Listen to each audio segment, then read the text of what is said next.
Amém, Senhor Jesus. Muito obrigado, Pai, pelo dia de hoje que o Senhor nos deu, na Tua graça, debaixo da Tua unção. Que o Senhor venha derramar o Espírito Santo sobre as nossas vidas e venha derramar também sabedoria, Pai, para lidarmos uns com os outros. É o que eu te peço, eu te louvo, te agradeço, em nome de Jesus. Amém. Segunda-feira, dia 1º de fevereiro, estamos aí no nosso segundo dia de propósito, né? O título do nosso propósito aqui é o papel do homem de Deus na construção de um relacionamento saudável, né? Então, é um propósito onde a gente vai aprender a como se comportar diante de um relacionamento, né? Que Deus possa trazer muita sabedoria aí para nossa vida, né? Esse propósito ele vai se estender até sexta-feira, né? Sexta-feira, dia 5. E até o dia 5 nós vamos estar escolhendo um princípio que nos ajuda a estabelecer um relacionamento saudável, né? Ou uma tarefa, um item que faz parte, digamos assim, do papel do homem dentro de um relacionamento saudável, né? Então hoje eu escolhi aí o princípio da maturidade, como a gente consegue desenvolver a maturidade tanto espiritual como pessoal, né? Então a questão da maturidade eu creio que é muito importante para as nossas vidas, para a gente estar aprendendo a lidar com as pessoas, né? Então esse é o princípio de hoje, desenvolvendo a maturidade. Mas para que a gente comece a entender o que é maturidade, a gente precisa diferenciar, a gente precisa saber a diferença entre a maturidade e a imaturidade, né? Então eu escolhi aqui algumas características a respeito da imaturidade e da maturidade, e nós vamos fazer essa comparação diante da palavra, né? Que a palavra possa discernir aí pra gente uma coisa da outra, né? A primeira coisa que a gente precisa saber sobre a imaturidade é que ela não é um pecado. A imaturidade, ela é uma fase das nossas vidas, né? O próprio apóstolo Paulo disse que ele teve essa fase. E aí você consegue confirmar isso lá no livro de 1 Coríntios, a partir do capítulo 13, no versículo 11. Ele diz assim: quando eu era menino, falava como menino, pensava como menino e raciocinava como menino. Quando me tornei homem, deixei para trás as coisas de menino, né? Então o próprio apóstolo Paulo ele relata que ele passou por essa fase de imaturidade, que às vezes reflete ali o nosso estado como se fosse um estado de criança mesmo, né? De criança para adolescência. Às vezes você não tem muita experiência do que é a vida, né? E às vezes você faz coisas que às vezes não era para fazer, né? Mas independente de qualquer coisa, dentro dos nossos erros, dentro das nossas falhas, a gente consegue tirar algo de bom, né? A palavra de Deus diz que todas as coisas cooperam para o bem daqueles que amam a Deus. Então, até essa fase de imaturidade serve para a gente semear alguma coisa, serve para a gente tirar proveito dela, né? Então, a imaturidade, ela é isso, ela é uma fase, ela não é um pecado, né? E o que acontece? As pessoas que estão nessa fase, passam por fases imaturas, elas automaticamente necessitam de certos cuidados, né? São pessoas que sempre precisam de que outras pessoas estejam cuidando da sua vida, né? Lá no livro de Gálatas, no capítulo 4, a partir do versículo 1, diz assim: mas digo que o herdeiro enquanto menino em nada difere de um escravo, embora seja senhor de tudo, mas está debaixo de tutores e curadores até o tempo designado por seu pai. Assim também nós, quando éramos meninos, estávamos guardados em escravidão, debaixo dos rudimentos do mundo. Mas quando veio o cumprimento do tempo, enviou Deus a seu Filho, nascido de mulher, nascido debaixo da lei, a fim de resgatar os que estavam debaixo da lei, para que recebêssemos a adoração de filhos, né? Ou seja, é como se fosse um convite. Paulo é como se ele estivesse convidando você a fazer uma reflexão de que, às vezes, quando a gente age como menino, né?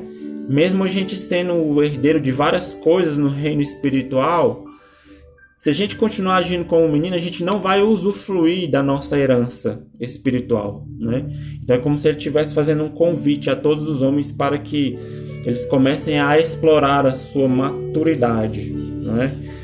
Porque o que acontece? Uma pessoa imatura, uma pessoa que ainda vive numa fase imatura, você vê, ela não consegue fazer nem a sua própria comida, né?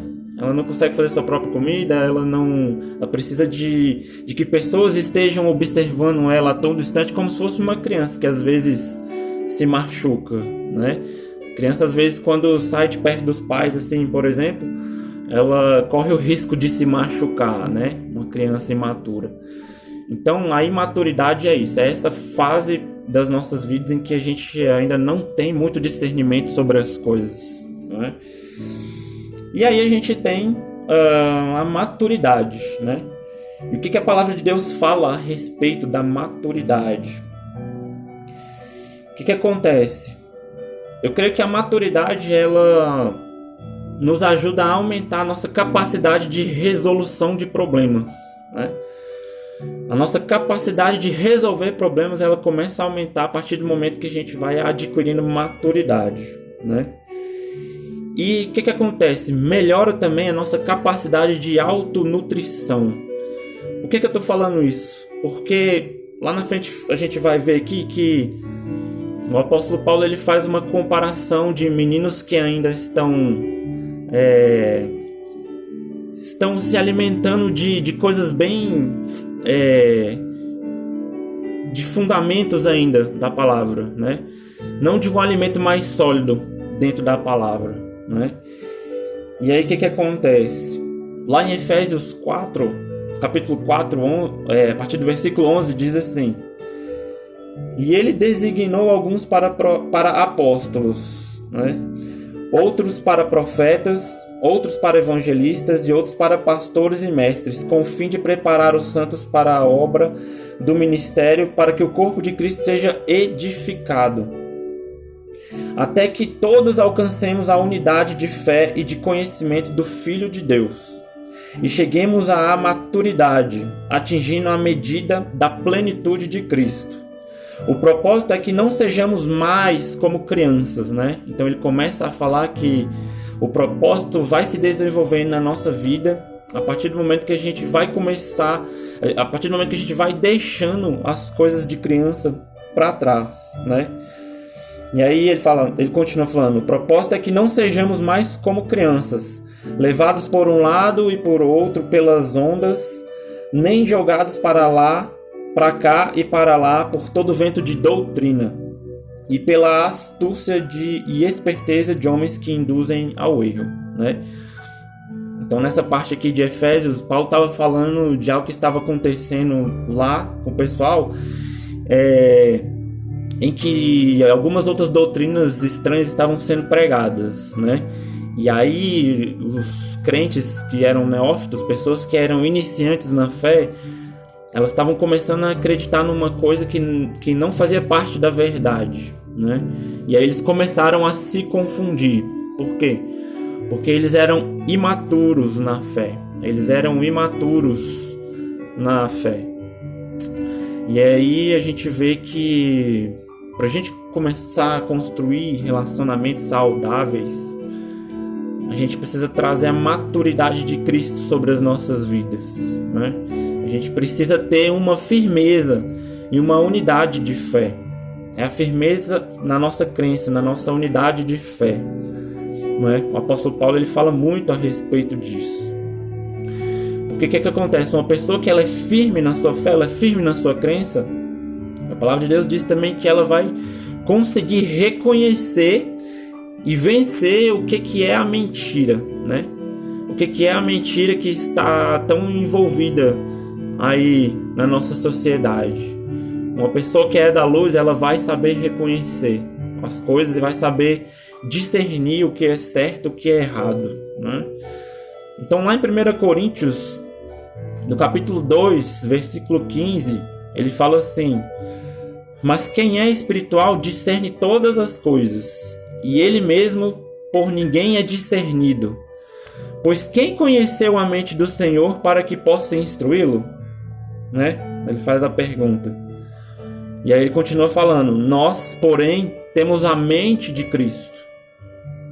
Então, se nós temos a mente de Cristo, nós temos também que ter o discernimento de que a maturidade, ela faz parte da vida cristã e ela precisa ser desenvolvida, ela precisa ser cultivada, né? Dentro da igreja, ela precisa ser cultivada nos nossos relacionamentos, ela precisa ser cultivada para que a gente consiga crescer, né? E a pessoa que é madura na fé, a pessoa que tem a maturidade na fé, ela vai conseguir vencer todos os tipos de tentações, né? Ela vai conseguir vencer o mal de todas as formas. Lá em 1 Coríntios 2, a partir do versículo 6 e 7, diz assim: entretanto, falamos de sabedoria entre os que já têm maturidade, mas não da sabedoria desta era ou dos poderosos desta era, que estão sendo reduzidos a nada. Ao contrário, falamos da sabedoria de Deus, do mistério que estava oculto, o qual Deus pré-ordenou antes do princípio das eras, para a nossa glória, né? Então aí ele fala a respeito de uma sabedoria que às vezes ela é explanada no mundo, mas existe a diferença dessa sabedoria que é aplicada no mundo e da sabedoria que vem de Deus, que vem do alto, né? Então nós precisamos buscar a sabedoria que vem do alto para que a gente possa ter a maturidade, né? A maturidade que vem do alto, que vem de Deus. Então, a pessoa, quando ela é madura, ela consegue ter uma autonomia espiritual, né? Ela consegue preparar sua comida espiritual, né? Ela consegue se alimentar sozinha.